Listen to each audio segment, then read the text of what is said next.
Info. Info. Info. Info. Fyodor Dostoyevsky is a Russian novelist and short story writer whose psychological penetration into the darkest recesses of the human heart, together with his unsurpassed moments of illumination, had an immense influence on 20th century fiction. Dostoyevsky is usually regarded as one of the finest novelists who ever lived. Here are the top 5 Fyodor Dostoyevsky novels. 5. The Gambler.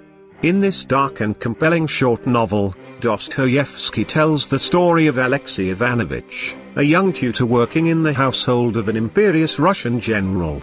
Alexei tries to break through the wall of the established order in Russia, but instead becomes mired in the endless downward spiral of betting and loss.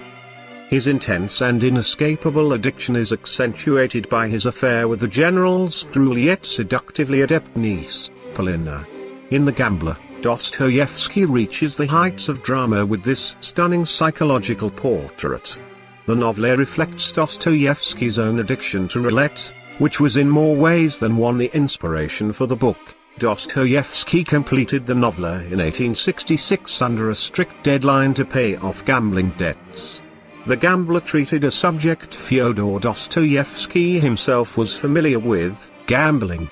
Fyodor Dostoyevsky gambled for the first time at the tables at Wiesbaden in 1863.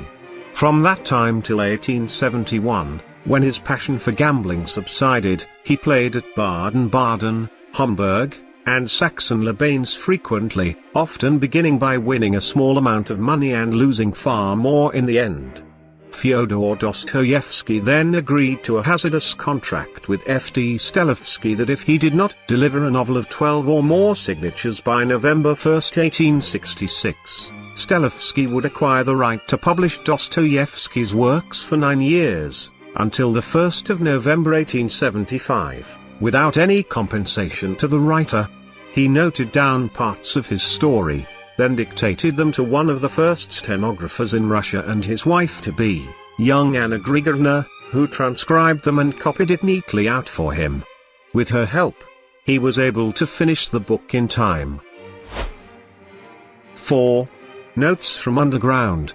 Notes from Underground is an 1864 novel by Fyodor Dostoyevsky, and is considered by many to be one of the first existentialist novels. It presents itself as an excerpt from the rambling memoirs of a bitter, isolated, unnamed narrator, generally referred to by critics as the underground man, who is a retired civil servant living in St. Petersburg. The first part of the story is told in monologue form through the underground man's diary, and attacks contemporary Russian philosophy, especially Nikolai Chernyshevsky's What Is to Be Done. The second part of the book is called Apropos of the Wet Snow and describes certain events that appear to be destroying and sometimes renewing the underground man, who acts as a first-person, unreliable narrator and anti-hero. The challenge posed by the underground man towards the idea of an enlightened society laid the groundwork for later writing. The work has been described as probably the most important single source of the modern dystopia. Notes from Underground has had an impact on various authors and works in the fields of philosophy, literature, and film. 3. The Idiot. The Idiot was first published serially in the journal The Russian Messenger in 1868-69. The title is an ironic reference to the central character of the novel, Prince Niaz Lev Nikolaevich Mishkin, a young man whose goodness, open-hearted simplicity and guilelessness lead many of the more worldly characters he encounters to mistakenly assume that he lacks intelligence and insight. In the character of Prince Mishkin, Dostoyevsky set himself the task of depicting the positively good and beautiful man. The novel examines the consequences of placing such a unique individual at the center of the conflicts, desires, passions and egoism of worldly society, both for the man himself and for those with whom he becomes involved. Joseph Frank describes The Idiot as the most personal of all Dostoyevsky's major works, the book in which he embodies his most intimate, cherished, and sacred convictions. It includes descriptions of some of his most intense personal ordeals, such as epilepsy and mock execution, and explores moral, spiritual and philosophical themes consequent upon them. His primary motivation in writing the novel was to subject his own highest ideal, that of true Christian love, to the crucible of contemporary Russian society.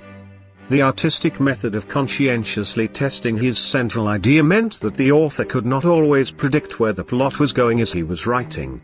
The novel has an awkward structure, and many critics have commented on its seemingly chaotic organization. According to Gary Solmorson, the idiot violates every critical norm and yet somehow manages to achieve real greatness. Dostoyevsky himself was of the opinion that the experiment was not entirely successful, but the novel remained his favorite among his works. In a letter to Strakhov he wrote, "Much in the novel was written hurriedly, much is too diffuse and did not turn out well, but some of it did turn out well. I do not stand behind the novel, but I do stand behind the idea." 2. Crime and Punishment. Crime and Punishment was first published in the literary journal The Russian Messenger in 12 monthly installments during 1866. Crime and Punishment focuses on the mental anguish and moral dilemmas of Rodion Raskolnikov, an impoverished ex-student in St. Petersburg who formulates a plan to kill an unscrupulous pawnbroker for her money. Before the killing, Raskolnikov believes that with the money he could liberate himself from poverty and go on to perform great deeds. However, once it is done he finds himself racked with confusion, paranoia, and disgust for what he has done. His justifications disintegrate completely as he struggles with guilt and horror and confronts the real-world consequences of his deed. The first part of Crime and Punishment, published in the January and February issues of the Russian Messenger, met with public success. In his memoirs, the conservative belletrist Nikolai Strakhov recalled that in Russia Crime and Punishment was the literary sensation of 1866. Crime and Punishment was regarded as an important work in a number of 20th-century European cultural movements, notably the Bloomsbury Group, psychoanalysis, and existentialism. Of the writers associated with Bloomsbury, Virginia Woolf, John Middleton Murray and D.H. Lawrence are some of those who have discussed the work. Freud held Dostoyevsky's work in high esteem, and many of his followers have attempted psychoanalytical interpretations of Raskolnikov. Among the existentialists, Sartre and Camus in particular have acknowledged Dostoyevsky's influence. There have been over 25 film adaptations of Crime and Punishment. 1. The Brothers Karamazov. The Brothers Karamazov is the final novel by Fyodor Dostoyevsky. Dostoyevsky spent nearly 2 years writing The Brothers Karamazov, which was published as a serial in the Russian Messenger from January 1879 to November 1880. Dostoyevsky died less than 4 months after its publication. The Brothers Karamazov is a murder mystery, a courtroom drama, and an exploration of erotic rivalry in a series of triangular love affairs involving the wicked and sentimental Fyodor Pavlovich Karamazov and his 3 sons, the impulsive and sensual Dmitri, the coldly rational Ivan, and the healthy, red-cheeked young novice Alyosha. Through the gripping events of their story, Dostoyevsky portrays the whole of Russian life, his social and spiritual striving, in what was both the golden age and a tragic turning point in Russian culture.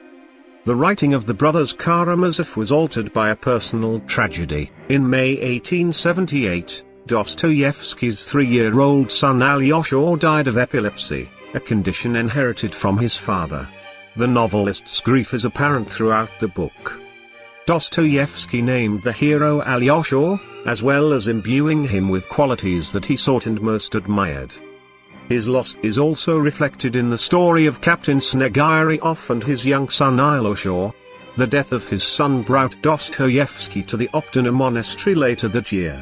There he found inspiration for several aspects of the Brothers Karamazov, though at the time he intended to write a novel about childhood instead.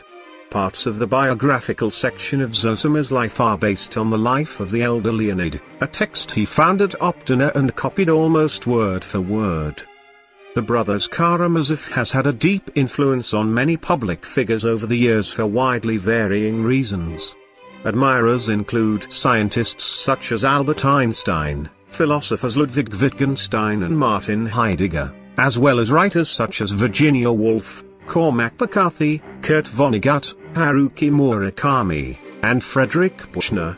Sigmund Freud called it the most magnificent novel ever written and was fascinated with what he saw as its Oedipal themes.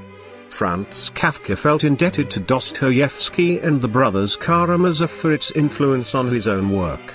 The philosopher Ludwig Wittgenstein is said to have read the brothers Karamazov so often he knew whole passages of it by heart. A copy of the novel was one of the few possessions Wittgenstein brought with him to the front during World War I. Martin Heidegger, the seminal figure of existentialism, identified Dostoyevsky's thought as one of the most important sources for his early and best-known book, Being and Time. Of the two portraits Heidegger kept on the wall of his office, one was of Dostoyevsky. Nobel Prize laureate William Faulkner reread the book regularly, claiming it as his greatest literary inspiration next to Shakespeare's works and the Bible. He once wrote that he felt American literature had produced nothing yet great enough that might compare to Dostoyevsky's novel. Soviet leader Joseph Stalin had read Dostoyevsky since his youth and considered the author as a great psychologist. His copy of the brothers Karamazov reveals extensive highlights and notes in the margins that he made while reading the work, which have been studied and analyzed by multiple researchers. Russian President Vladimir Putin has described the brothers Karamazov as one of his favorite books. And that's it for today. What are your thoughts about top 5 Fyodor Dostoyevsky's novels? Thank you for watching. Please don't forget to like and subscribe and click the notification bell.